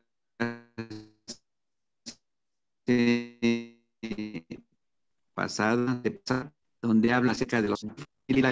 ¿Alguno de ustedes la recuerda? Hablaba acerca de los libros apócrifos y habla acerca yo creo que debían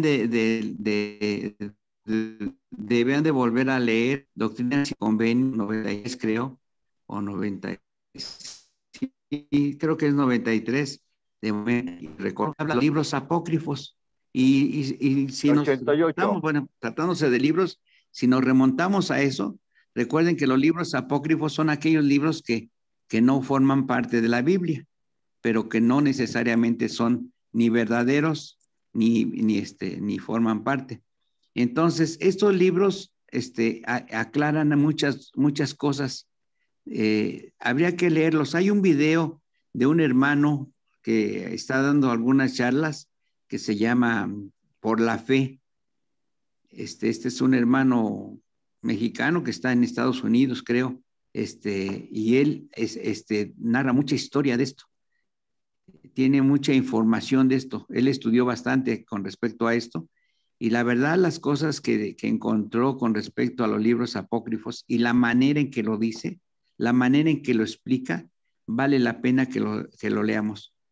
Digo, porque vemos esto que recuerden que se hizo una reunión para sacar lo que es la Biblia actualmente, ¿verdad? ¿Qué libros iban a entrar en la Biblia y qué libros no iban a entrar? No.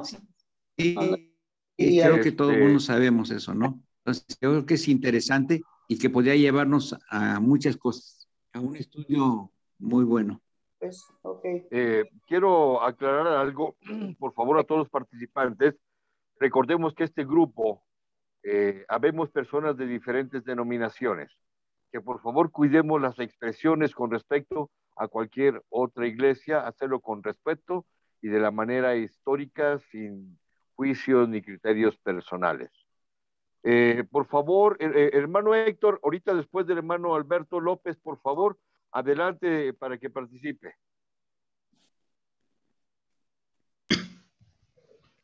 Gracias. Solamente vino a mi mente la reflexión con respecto a la estrategia pues, del mal, la estrategia de destruir la información. Siempre ha existido a través de la historia de la humanidad. No vamos lejos y vemos a un profeta como Moroni resguardando los registros porque el objetivo del enemigo es justamente destruir la información. Y me quedé reflexionando mucho la tragedia que supuso esta pérdida y lo uní a lo que dijo Roberto al principio y me gustó mucho y por eso lo estoy como uniendo, ¿no? Qué época tan extraordinaria en la que vivimos hoy, porque en la palma de nuestra mano, a un clic, podemos acceder a millones y millones de libros. Qué momento tan extraordinario estamos viviendo. O sea, hoy, tan fácil como en la palma de nuestra mano, podemos acceder no solo a libros, sino a todo tipo de información. Entonces, pues, nada más quería aportar esa reflexión. Me parece un momento histórico extraordinario que es fascinante que podamos explotar, ¿verdad? Que podamos desarrollar y bueno, pues sí será curioso ver cómo esta estrategia del mal pues quiera destruir eso que hoy tenemos acceso a la información. Habrá que ver. Hoy día más bien la estrategia satánica es con información negativa. Hay un artículo, ¿no? Hermanos, perdón, hay un artículo, hermanos, que escribió, de momento no recuerdo su nombre, que habla acerca de la tecnología de los cielos. Yo no sé si lo han leído. Este artículo habla acerca de la esfera que Leí traía en el desierto y que funcionaba por medio de la fe. ¿Sí se acuerdan de ello, verdad? Creo que se llama el Shikoli, o algo así se cuando ellos llama. eran ¿no? La leona. Ajá. Y la verdad es interesante porque yo lo pienso de esta manera, como aquel hermano acaba de decir, vivimos en una época maravillosa, pero imagínense, por ejemplo, el Señor mandarles la esfera o la leona y que esa esfera funcione por medio de la fe, que no necesite como nuestros teléfonos o nuestras computadoras cargarla por la electricidad, sino que funcione por medio de la fe. La verdad a mí me maravilla eso, ¿eh? O sea, yo sé que el Señor tiene más cosas que nosotros, pero ese es un ejemplo claro de todas las cosas que podemos obtener, pues, en algún día. Espero que sí, que las tengamos, ¿no? Que funcionen de esa manera, teniendo esa fe como ellos tenían, porque cuando no tenían fe, no, simplemente no funcionaba. Sí, como que se descargaba. Yo con mi teléfono puedo acá y como dije, tener muchos libros en él y leerlos, pero ¿qué sucede? Necesito cargarlo, porque cargarlo con la luz para que pueda tener principio y hacer uso, ¿verdad? De él. Pero sin embargo, si algo como la leona funcionara así, por medio de la fe, ¿tendríamos acceso a ello? ¿Tendríamos todos acceso a ello? ¿Tendríamos suficiente fe para hacer que funcionara? Muy bien. Hermano Héctor, por favor, su tiempo. Su pregunta.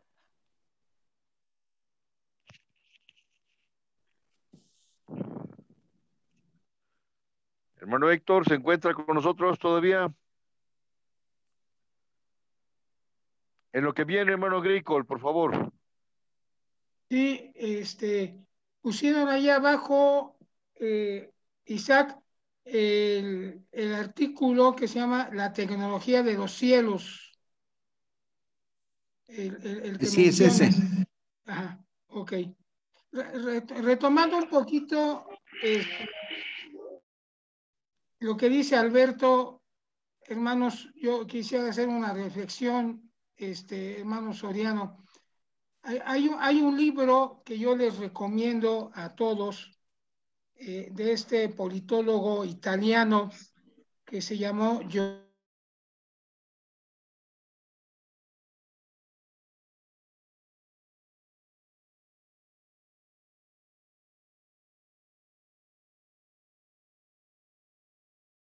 libro maravilloso, es muy chino. En el grupo Isaac es el hermano Ernesto Pelé, que además es traductor, ha subido un montón de textos, igual que otros hermanos.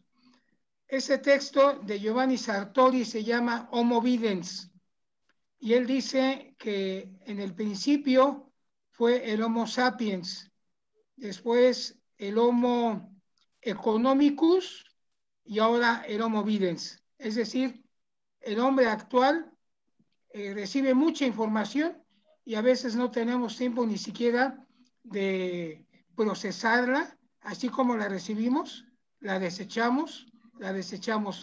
Vivimos en una sociedad de imágenes y de información. Entonces, reflexionando un poquito lo que menciona Alberto, la biblioteca de Alejandría tenía, ¿cuántos? 400,000, 700,000 volúmenes, no sé cuántos. Nosotros en nuestro aparato podemos tener miles. Por ejemplo, podemos tener el texto de Nibli, El Tiempo y el Cosmos, que tiene 400 páginas. Tenemos ese y 10 textos más. Podemos accesar, por ejemplo, a los Anales de Babilonia, que son 12 tomos. Podemos accesar a los rollos del Mar Muerto, a la biblioteca Nag Hammadi, y aquí están, los tenemos, ¿no? Podemos accesar a toda la biblioteca del Evangelio. Digo, no podemos accesar a la parte sellada porque no la tenemos, pero si no, tendríamos también acceso a la parte sellada. Nada más es una reflexión de lo que comentó el hermano Lagunes y y tu conferencia, Isaac, toda la información que hay y cómo cómo el Señor nos está preparando para los últimos tiempos, ¿no? Y la oportunidad que tenemos de leer y de prepararnos. Ese es mi comentario, Ajax. Muy bien. Hermano Héctor, ¿ya regresaste? Todavía no. Adelante, hermano. Hermano, yo tengo una pregunta. Adelante, por favor. Sí, sabemos que la biblioteca fue la primera universidad del mundo y fue un centro de investigación y diálogo entre cuyos eruditos se encontraba el matemático Arquímedes y el poeta Apolonio. Creo que ahí se debatían los principios médicos, científicos, filosóficos, literatura y administración y política. Quería saber si todavía se hace todo eso allí en la biblioteca de Alejandría. Le preguntan, hermano Isaac.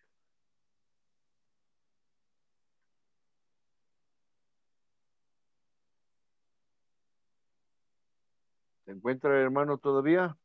Que se salió, Ajax. Se desconectó tal vez otra vez. Sí.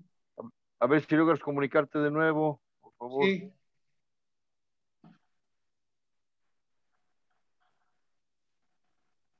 Yo lo que le podría decir a Soco es que en la nueva biblioteca de Alejandría creo que solamente hay... ya está el hermano Soriano, ya está.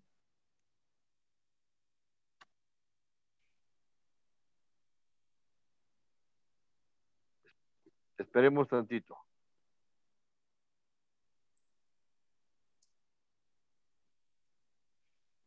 Tu micrófono, Isaac. Mientras habla Isaac, ¿van a poner el video o ya no se va a poner el video?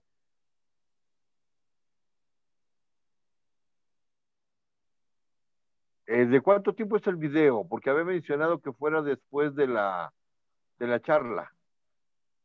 Es de 11 minutos, más o menos.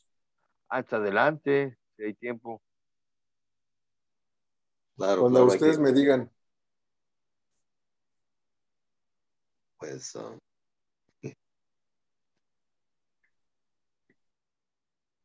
¿Lo pongo ahora, hermano Agrícola? ¿Cómo ves, hermano Agrícola? ¿Aprovechó para ponerlo? Adelante. Ahí está el hermano Soriano, ¿no? Sí. A ver si alcanzamos a decirle que el video entonces. Vamos a poner el video, Isaac.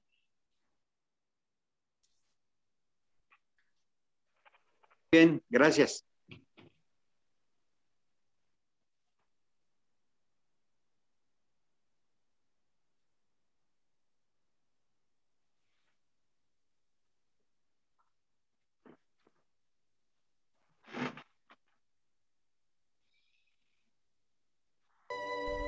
Todos hemos escuchado hablar al menos una vez, o cuando menos nos suena familiar, la Biblioteca de Alejandría.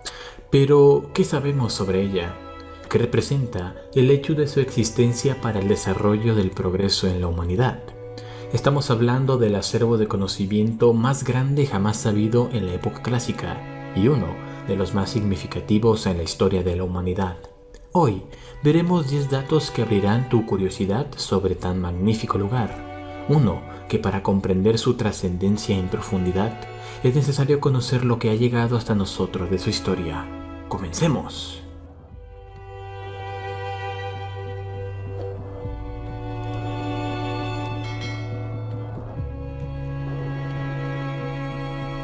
El sueño de un muchacho. Sí, todo comienza con el sueño de un muchacho de 20 años, el recién coronado rey del reino de Macedonia, Alejandro. ¿Por qué? Si hoy el tema es una biblioteca, estamos hablando de un guerrero. Simple, tomando en cuenta que el mismo nombre de la ciudad y el de la biblioteca hace honor a su creador, la ciudad de Alejandría y finalmente el imperio de Alejandro es el resultado de una idea, de un sueño sin precedentes.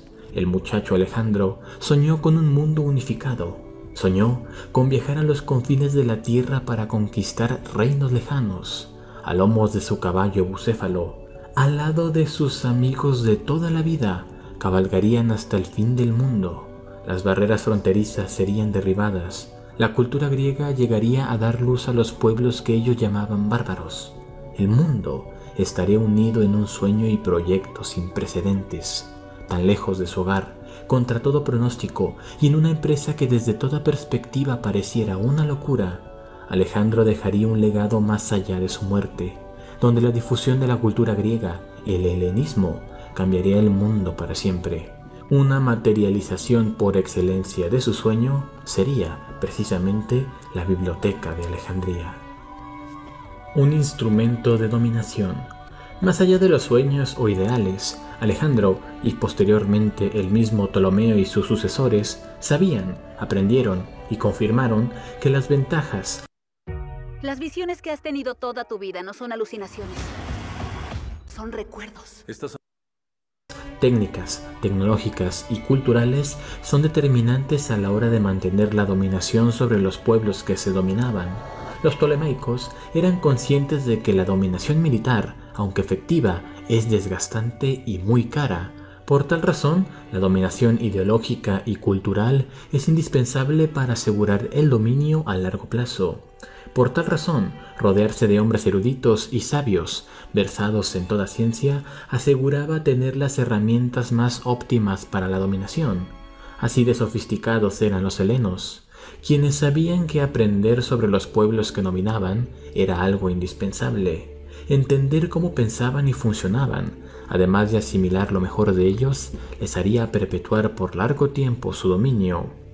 Entendiendo este importante aspecto, también es una verdad que junto a esta función tan pragmática, los helenos amaban con ardiente pasión el saber de todo tipo y de los pueblos a su alrededor, sencillamente para crecer en la virtud y el buen saber. Todos los libros del mundo. El objetivo de la Biblioteca de Alejandría era el de nada más y nada menos que el de atesorar todo el conocimiento que existía en el mundo conocido. Por tal razón, se invitó a todo tipo de sabios provenientes de los rincones del ya fragmentado Imperio de Alejandro en el siglo IV a.C. Aún hoy día, pareciera que atesorar todo el conocimiento del mundo es una tarea titánica. Recordemos que a escala, en el tiempo de Alejandro, lo que era conocido como el mundo era en realidad un territorio mucho más pequeño. Aún así, dentro de este había no pocos pueblos. Ya se imaginarán todas las implicaciones en que devendría esto. Continuemos. ¿Dónde estaba la Biblioteca de Alejandría? Por supuesto que la biblioteca se encontraba en la antigua ciudad de Alejandría, pero a diferencia de otros sitios arqueológicos de los cuales sabemos su ubicación exacta, respecto a la ubicación de la biblioteca aún es bastante difusa. Tenemos indicios sobre algunas ubicaciones aproximadas, pero incluso en las fuentes clásicas no se especifica dónde se encuentra.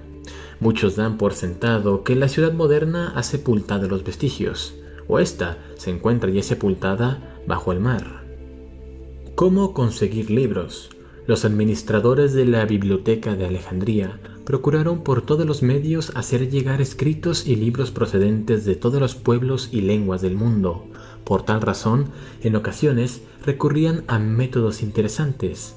Muchos de estos eran traídos por sabios que se congregaban en Alejandría, otros eran comprados y otros, sin más, donados. Pero uno de los métodos que más destaca era el de registrar todo barco que llegaba al puerto de Alejandría en busca de nada más y nada menos que de libros. Este se registraba minuciosamente. Si se encontraba un libro con indicios de no estar en la biblioteca, era confiscado, ya sea ofreciéndole una compensación a su propietario. Si éste se negaba, igualmente se le llevaba a la biblioteca. Se hacía una copia, la cual era conservada, o se dice que en ocasiones la copia era entregada al dueño del libro y la biblioteca se quedaba el original. De cualquier manera, este método aseguró que libros provenientes de todo el Mediterráneo llegaran a Alejandría. Centro de investigación. La Biblioteca de Alejandría Además de ser un lugar donde se almacenaban libros, se convirtió también en un lugar donde se realizaban traducciones de muchas obras en lenguas como el persa, el sumerio, el hebreo, por supuesto el egipcio, y se traducían al griego. Pero también existían verdaderos investigadores que se encargaban de producir nuevo conocimiento en temas tan variados como la astronomía, la alquimia, matemáticas, física, la filosofía y compilación de crónicas e historia de pueblos milenarios así como lejanos. Libros en venta. La Biblioteca de Alejandría no solo se dedicaba a acumular libros y producir ejemplares, sino que también a vender y distribuir estos por todo el mar Mediterráneo. Ni por asomo era la única gran biblioteca del mundo antiguo, pero sí la más majestuosa. Desde los tiempos de las guerras entre los reinos diádocos hasta la hegemonía de Roma en la República y en el Imperio, otras bibliotecas y hombres versados de todo el mundo pedían copias de estos libros para sus bibliotecas personales, ejemplares que solo se encontraban en la majestuosa Biblioteca de Alejandría. Este lugar no solo acumulaba conocimiento, sino que también lo difundía. Sabios de Alejandría. Dentro de toda la historia de la biblioteca, mentes brillantes e impresionantes vivieron y estudiaron dentro de sus paredes. Estos son algunos ejemplos. El célebre Euclides, geómetra, físico y matemático. Estratón era un físico increíble que afirmaba a raíz de sus investigaciones en Alejandría que todo lo que es y todo lo que se hace es el resultado de pesos y movimientos naturales. Todo se podía explicar por medio del vacío y del peso o gravedad. Descubrió la relación proporcional entre peso y masa, y también la ley de la aceleración creciente en los movimientos naturales, que pudo demostrar gracias al método de residuos. El increíble médico Herófilo. Eusodio, otro sabio, afirmó que la Tierra era esférica, así como el Sol y el resto de los planetas y astros. También calculó la circunferencia de la Tierra con poco margen de error. Entre otros asombrosos sabios y científicos de Alejandría, saldrían algunos de los más increíbles del periodo clásico. Destrucción. Como sabemos, todo tiene un fin. Aún así, la Biblioteca de Alejandría funcionó por cerca de 700 años. Imagine you had invested in Google, Tesla, or Bitcoin back in 2009. Here's the next big opportunity. If you're an accredited investor, I have something I think you're going to want to listen to. I consider it big news, but in a sense, it's old news. Pero eventualmente, las guerras del Egipto tolemaico fueron mermando los recursos destinados a esta. Aún así, bajo el control de los gobernantes griegos, siempre fue una prioridad. Mas fue hasta la llegada de Julio César en el año 47 a.C., donde, al estar en combate marino con las fuerzas del hermano de Cleopatra, utilizó barcos incendiados los cuales cumplieron su tarea, pero en el proceso, el fuego alcanzó edificios cercanos a la orilla. No se tienen detalles de cómo, pero se dice que finalmente una parte de la biblioteca fue arrasada. Aun cuando seguiría funcionando en los siguientes siglos, este sería el principio del fin. En el año 415 después de Cristo, junto con la muerte de Hipatia de Alejandría, se comenzaría su total declive. Pero no sería hasta la invasión árabe que, por orden del califa Omar, se destruyó por completo el legado de la biblioteca. Hasta ahora no ha llegado hasta nosotros ningún vestigio físico de este asombroso lugar. Un legado invaluable. La pérdida de la Biblioteca de Alejandría y su contenido es casi incalculable. Tuvieron que pasar más de 1000 años para que las ideas clásicas que dieron tanto esplendor al mundo tomaran fuerza de nuevo en pensadores que arriesgaron su vida a la hora de defenderlas. Aun cuando nada se ha rescatado directamente de ella, muchos de los ejemplares que lograron sobrevivir a los siglos hasta nosotros sobrevivieron gracias a que fueron distribuidos por esta biblioteca por todo el Mediterráneo. Es verdad que el conocimiento de la Biblioteca de Alejandría cambió por completo al mundo. Aún así, nos deja un profundo vacío el pensar y hacer al menos una aproximación de cuánto conocimiento habríamos tenido si la biblioteca se hubiera salvado. Tanto podríamos hablar sobre esta biblioteca que fácilmente nos llevaría algunas horas, mas espero haber despertado su curiosidad. Esto ha sido 10 datos sobre la Biblioteca de Alejandría. Yo soy el Gato Historiador. Si te gustó el video, no olvides darle like, compartir y difundir mi contenido para que llegue a más personas. Mis redes sociales y correo electrónico están a la disposición. Yo soy el Gato Historiador. Te deseo un excelente día y nos vemos en un próximo video.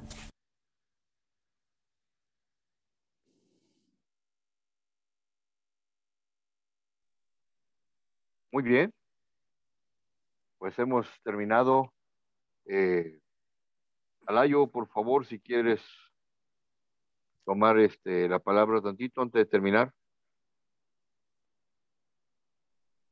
De cosas, más o menos entiendo que la Biblioteca de Alejandría llegó a acumular como 500,000 de libros o registros, y la Biblioteca de Pérgamo como la mitad, más o menos es lo que más o menos he visto.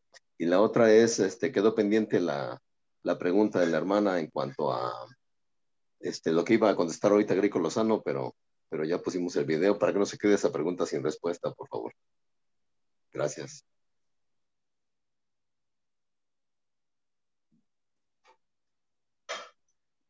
Adelante, hermano Isaac.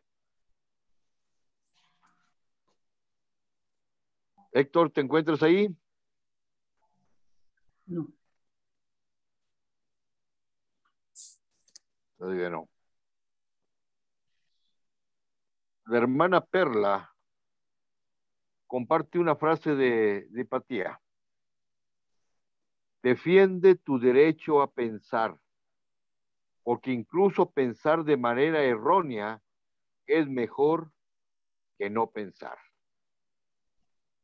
Pues si no hay alguna otra cosa por el momento, ¿alguien más quiere participar? ¿Puede hacer uso del micrófono?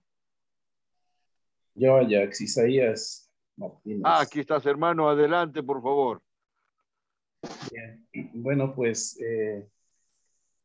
hablando de todo el conocimiento que la humanidad puede ir acumulando, o su pérdida también de la información, conocimiento, yo pienso, y es un comentario, yo pienso que la información va a tener utilidad o va a ser benéfica cuando esté usada para tener una capacidad creadora. Esto lo comento pues porque en cualquier área del conocimiento debe estar presente nuestro ser, nuestra forma de ser, precisamente un impulso para crear cosas. Yo pienso que nuestro Padre, Dios Padre, y su Hijo tienen conocimiento, lo usan para crear cosas y aumentar gloria. Yo creo que en la medida que nosotros adquirimos conocimiento, adquirimos conciencia, en el área que nos desenvolvemos nosotros debemos, creo yo, tener una capacidad de crear, capacidad de creación. Y pues hacerlo de que ahorita en estos tiempos tenemos la posibilidad de encontrar información, pero no necesariamente construir el conocimiento. Y yo creo que que sí es necesario, entre más conocimiento se tiene, aumenta la responsabilidad ante los semejantes, aumenta nuestra responsabilidad ante Dios, aumenta nuestra responsabilidad con otras, incluso con el cuidado de nuestro planeta, por ejemplo. De ahí que el conocimiento debe transformar, tiene una capacidad de creación. Y pues quiero cerrar nada más con este comentario, hermanos, porque a mí me suele suceder. Si yo aprendo algo, pienso, ¿qué puedo hacer mejor con esto? ¿Cómo puede funcionar mejor? Porque hay esa vocación divina de crear y no lo otro, porque el conocimiento también puede ser para destruir, tenemos una capacidad creadora. Ese es mi comentario, hermanos, acerca de este tema. Gracias, buenas noches.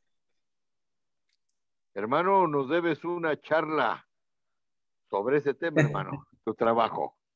Gracias. Está bien. Ahí lo vamos platicando, en calma.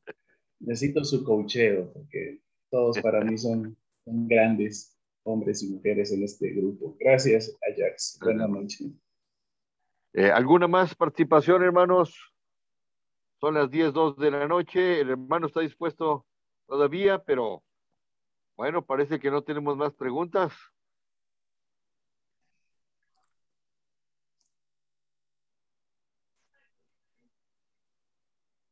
Ya nada más preguntas, ¿verdad, Ajax? Para seguir adelante. Adelante, por favor. Ok, pues hermanos, muchas gracias por haberse conectado y especialmente al hermano Soriano. Muchísimas gracias por su tiempo, hermano, por haber compartido gran conocimiento. Este grupo así se llama, Miércoles de Conocimiento, y le agradecemos tanto, hermano, toda la información que nos ha impartido. Muchas gracias, hermano Soriano, por su tiempo y por haber impartido esta excelente charla. Muchas gracias a todos ustedes. ¿Se encuentra la hermana Ana del Carmen? Yo creo que no. Entonces le vamos a pedir, por favor, que ofrezca la última oración, si es que no hay nada pendiente, a la hermana Ana María Juárez. Hermana Ana María, ¿nos puede ofrecer la última oración?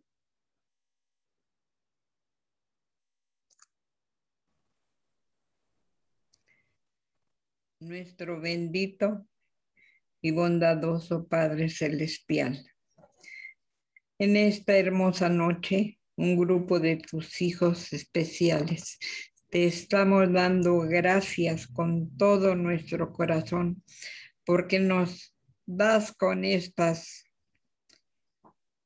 oportunidades que nos das de compartir el conocimiento de los hermanos que nos nutren con su sabiduría. Gracias, Dios mío, porque nos das la oportunidad de comunicarnos, la oportunidad de crecer más intelectualmente y de conocer más de tu iglesia y de muchas iglesias más. Gracias, Dios mío, porque tenemos una familia. Te damos gracias porque tenemos vida. Te damos gracias porque sabemos que a través de ti obtenemos todo este conocimiento. Te suplicamos humildemente con el perdón de nuestras culpas. Bendigas a los hermanos que han perdido a un ser querido. Mándales el consuelo. Bendice a los enfermos y atribulados. Bendícenos a nosotros para que podamos seguir aumentando nuestro conocimiento con estas conferencias. Bendice a todas nuestras familias que están cerca y a las que están lejos. Bendice a todas aquellas personas en las naciones donde han tenido desgracias naturales. Te pedimos se haga tu voluntad y no la nuestra. Te lo suplicamos en nombre de nuestro Señor Jesucristo. Amén. Amén. Amén. Amén.